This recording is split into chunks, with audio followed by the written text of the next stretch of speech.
Transcription number 11. Ready? Start. Sir, several questions raised regarding the Defense Ministry and the External Affairs and Irrigation Ministries have been clarified by my colleagues from those ministries. My task, therefore, has been simplified to that extent. Before I go to the questions, financial and economic, raised by several honorable members, I should like to clarify one or two points which are more administrative than economic or financial. One of them was raised by my honorable friend. He raised the question about the recruitment by the Assistant Superintendent's Departmental Competitive Examination and particularly about the examination held in 2010.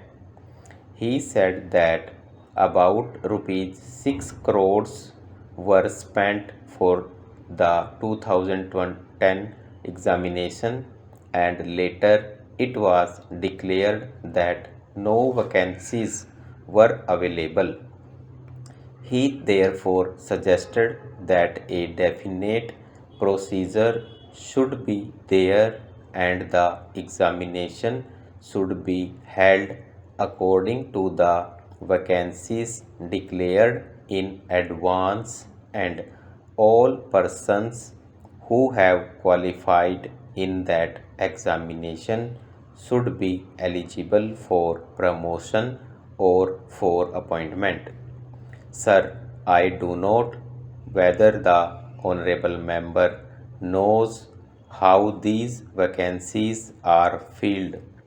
He probably refers to the section officer's grade in the Central Secretariat Service.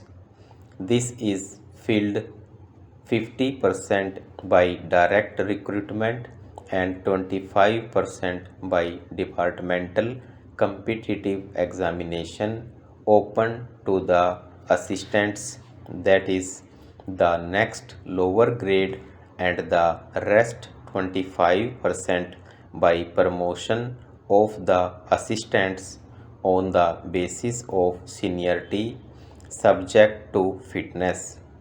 The examination, therefore, that he was referring to was a departmental competitive examination for filling 25% of the vacancies.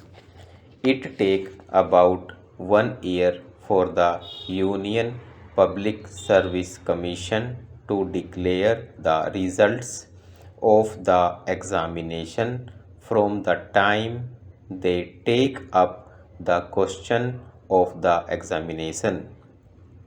It is not therefore possible to declare the number of vacancies to be filled in from the very beginning.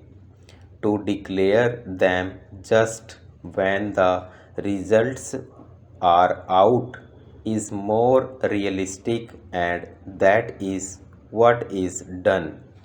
Sir, if the examination is treated as qualifying examination, the number of persons who will thus become eligible for appointment will be quite unrelated to the number of vacancies to be filled in, and then the very situation which the honorable member wishes to avoid would arise. It would not then be possible to hold any of the examinations at regular intervals, and promotions against this quota would become very fitful. The honorable member also suggested that the rules for recruitment and promotion, etc., should be uniform for all ministries, whether participating in the Central Secretariat Service scheme or not. It must be, and this is so except for the Ministry of External Affairs and the Railways. These have different rules, but these rules are very much similar and there is not much difference.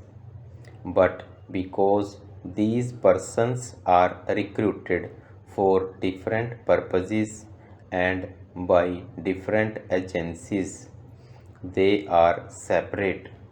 Therefore, his purpose in saying that there should be uniformity is almost carried out. The only difference is that the Ministry of Home Affairs does not control the services in these two ministries. Then, sir, questions were raised about backward areas and the backward states, and also about the city of Kolkata. If the budget is properly scrutinized, it would be found that assistance is provided for the states, particularly the backward states, and the Finance Commission, which assesses the overall requirements of the states, takes this into consideration and makes its recommendations, which are carried out every time. The Finance Commission's recommendations are received, and they are received periodically according to the Constitution.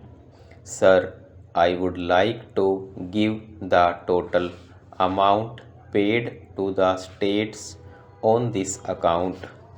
The main objective of planning is to create conditions in which living standards are raised in a sufficiently reasonable level and all citizens are given full and equal opportunity for growth and service.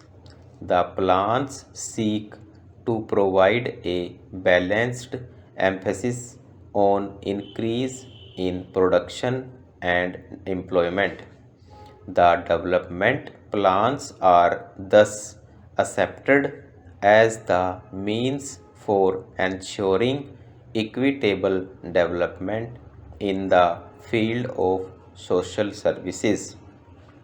There is no reason to suppose that the needs of the less fortunate or prosperous states are being neglected, but it would not be proper to expect that all these differences could be wiped out now immediately.